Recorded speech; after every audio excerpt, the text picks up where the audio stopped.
बोला जाता, मतलब है कि हमारे भूत में किए गए कर्मों का फल हमें वर्तमान में मिलता है, और या वर्तमान के वर्तमान में। पर महाराष्ट्र जैसे कि कोविड महामारी आई थी, तो हमें उसे हम अपने कर्मों के फल से जोड़ें कि समाज में जो विकृतियाँ कुरीतियाँ, जैसे कि अभी भाभी ने बोला, और ऐसे तो दिनों दिन ही अपराध होते हैं, तो हम उन कर्मों के फलों के रूप में मनुष्य को जो कर्म करते हैं, ये कर्म करते, उनके फलों के रूप में देखें, या फिर ये एकमात्र संयोग है? ये कोरोना जैसी जो महामारी 2-3 साल पहले पूरे भारत और पूरे विश्व में आई थी, उसके पीछे 2 कारण गुरुदेव हमेशा कहते थे। एक तो सामूहिक पाप कर्म का उदय, और दूसरा कारण कहते थे प्रज्ञा का अपराध। मनुष्य की प्रज्ञा इतनी अपराधी हो गई कि उसने इस तरीके के जैविक हथियार बनाए जिससे पूरे विश्व को नष्ट किया जा सकता था, और गलती से ही अगर उसका प्रयोग हो गया तो सबसे पहले उसको बनाने वाला नष्ट हुआ। उस पूरे देश में भीषणता तरीके से, भयावह तरीके से लोग मरे, और सामूहिक पाप कर्म के उदय से पूरे विश्व में उन लोगों के ऊपर प्रभाव पड़ा जिन्होंने सामूहिक पाप कर्म का बंद किया था। फिर एक नया प्रश्न खड़ा करिए कि सामूहिक पाप कर्म का बंद कैसे होता है। जब आप टेलीविज़न देख रहे होते हैं, टेलीविज़न में जब आप कोई मार धाड़ का, वायलेंस का सीन देख रहे होते हैं, जब सामने वाली को गोली मारी ठक ठक ठक, और आपने कहा गुड शॉट, बोल तो दिया, उस मूवी को, उस नेटफ्लिक्स के किसी भी वेब सीरीज़ को देखते वक्त जब आपके मन के अंदर कुछ आह्लाद के परिणाम हुए, क्योंकि आजकल उसमें लिखा रहता है ना, सेक्स, वायलेंस और एक्शन, इन 3 चीज़ों की बड़ा अट्रैक्शन है, वायलेंस वाला बहुत अट्रैक्शन है।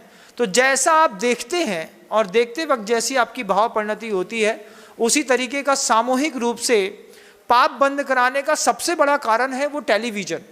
उस टेलीविज़न में सीरियल देखते वक्त, मूवी देखते वक्त, वायलेंस वाले नेटफ्लिक्स में गेम्स खेलते वक्त, जब बहुत सारे करोड़ों लोग एक साथ अनुमोदना करते हैं, तो वे करोड़ों लोग एक साथ एक तरीके की प्रगति, अनुभाग, प्रदेश और स्थिति वाला कर्म का बंद करते हैं।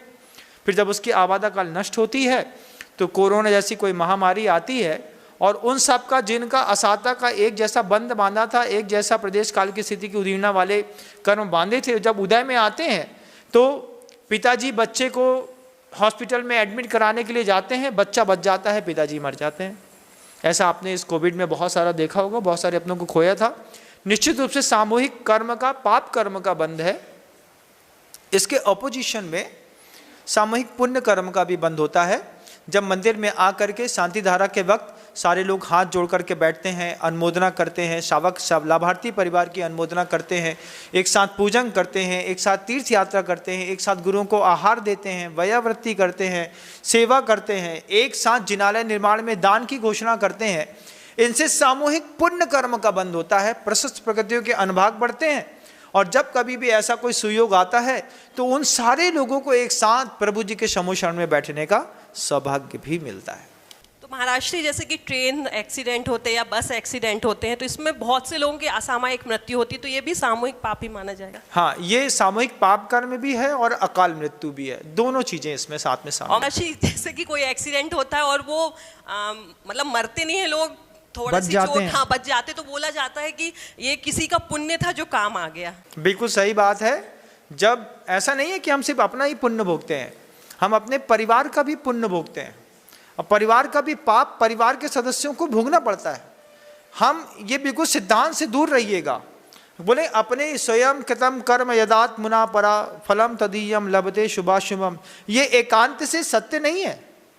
आप देखिए, अकृत पुण्य पेट में आया, उसके नाना मर गए, फिर धीरे से उसके पिता मर गए, फिर परिवार के एक एक सदस्य मर गए।